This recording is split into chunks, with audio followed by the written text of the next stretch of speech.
নমস্কার, সবাইকে বং হেসেলে সাদর আমন্ত্রণ। আজ আমি মুসুর ডালের বড়া বা পকোড়া তৈরি করে দেখাবো আপনাদের। এই মুসুর ডালের বড়ার জন্য আমি 100 গ্রাম মুসুর ডাল ভিজিয়ে রেখেছিলাম, তারপর সেটাকে বেটে নিয়েছি। বাটাটা দেখুন এরকম করতে হবে, খুব পাতলা যেন না হয় আর এরকম খুব বেশি পেস্ট না হয়, তাহলে পকোড়াটা খুব খাস্তা হয়। দেখুন ডালগুলো বোঝা যাচ্ছে, কিন্তু বাটাও হয়েছে, আবার ভেতরে অল্প অল্প রয়েছে। এই ডাল বাটার সাথে মাঝারি সাইজের একটা পেঁয়াজ কুচি নিয়েছি আর 3-4টে কাঁচা লঙ্কা নিয়েছি কেটে। আর দেখুন আমি লবণ দেব হাফ চামচ, খুব বেশি লবণ দেব না। লবণটা আমি পেঁয়াজের মধ্যে দিচ্ছি, পেঁয়াজটাতে একটু লবণটা আগে মাখিয়ে নেব।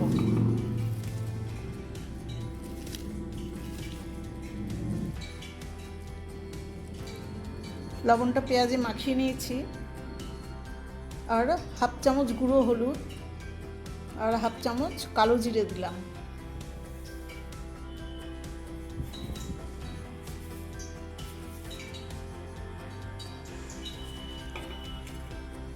এগুলো সব আমি ভালো করে মিশিয়ে নেব।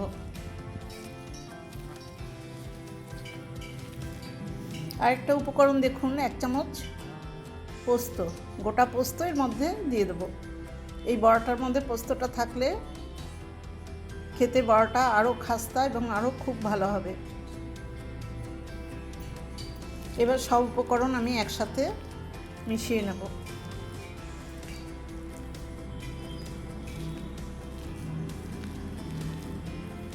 পকোড়া তৈরির জন্য ডালটা আমি ভালো করে মেখে নিয়েছি সব কিছু দিয়ে।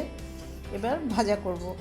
মুসুর ডালের পকোড়া তৈরি করার জন্য বা বড়া ভাজার জন্য দেখুন আমি গ্যাসের উপরে মিডিয়াম আঁচে একটা কড়াইতে 4 টেবিল চামচ তেল দিয়েছি। তার মধ্যে 2 টেবিল চামচ সাদা তেল আর 2 টেবিল চামচ সর্ষের তেল।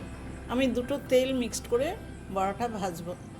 এতে আমার মনে হয় বেশ ভালো টেস্ট হয়, কারণ সর্ষের তেলটা দিলে যে কোনো বড়াতেই একটু আলাদা স্বাদ আসে। ডাল মাখার থেকে আমি মাঝারি সাইজ করে বড়া ছেড়ে দেবো। তেলটা আমার গরম হয়ে গেছে, সেই জন্যই আমি বড়াগুলো দিচ্ছি।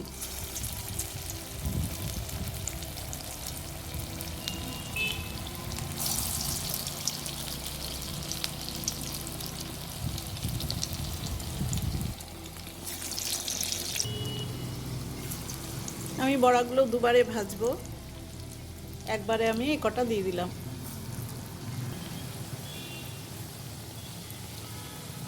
ফ্লেমটা আমি মিডিয়ামই রেখেছি, খুব হাই করিনি। একটা পাশ প্রায় 1.5-2 মিনিট হয়েছে, আমি একটু উল্টে দেবো।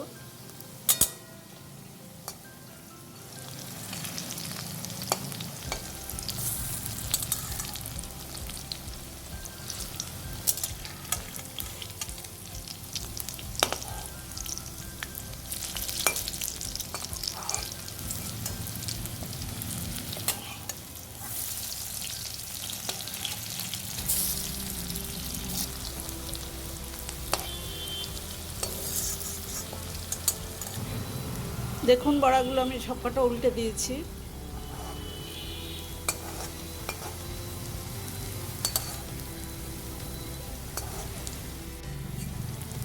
আবার ওই সাইডটা আমি 1.5-2 মিনিট হয়ে গেছে ভেজেছি, এবার আরেকবার উল্টে দেবো।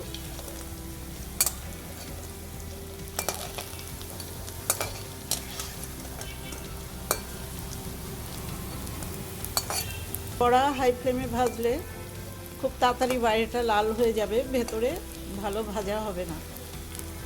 সেই জন্য আমি মিডিয়াম ফ্লেমেই লাল করে দেখুন ভেজে নিলাম। এবার দেখুন সবকটা এরকমভাবে চারিদিকটা উল্টে পাল্টে ভেজে নিচ্ছি।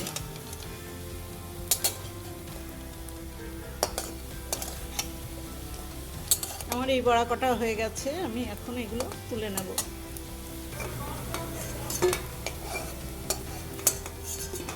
বড়াগুলো তুলে নেওয়ার সময় আমি ফ্লেমটাকে লো করে দিয়েছিলাম, এখনও লো অবস্থাতেই আছে।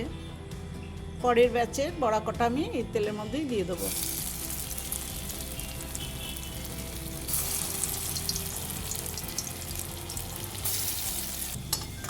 দেখুন, ফ্লেমটা এবার একটু লো টু মিডিয়াম করে দেবো, কারণ এখন তেলটাও কম আছে, বড়াও কম।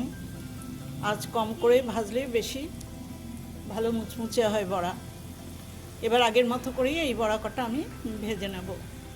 বড়াগুলো সব ভাজা হয়ে গেছে, একটা প্লেটে সার্ভ করে দিয়েছি। এরকম গরম মুচমুচে পকোড়া খেতে সন্ধ্যাবেলায় চায়ের সাথে খুব ভালো লাগে। এছাড়াও গরম ভাতে ডালের সাথে এই বড়াও খুব প্রযোজ্য। আরও একটা আমি কী দিয়ে খাওয়া যায় সেটা বলছি।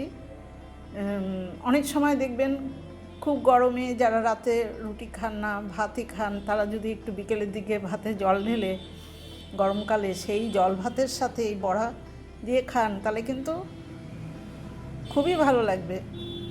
একবার এইভাবে বড়া করে খেয়ে দেখুন। জানি এই বড়াটা সবারই মানে প্রিয়, শুধু নয় সবাই করে খান, তবুও আমি আমার মতো করে করেছি, সেটাই আপনাদের সাথে আমি শেয়ার করলাম।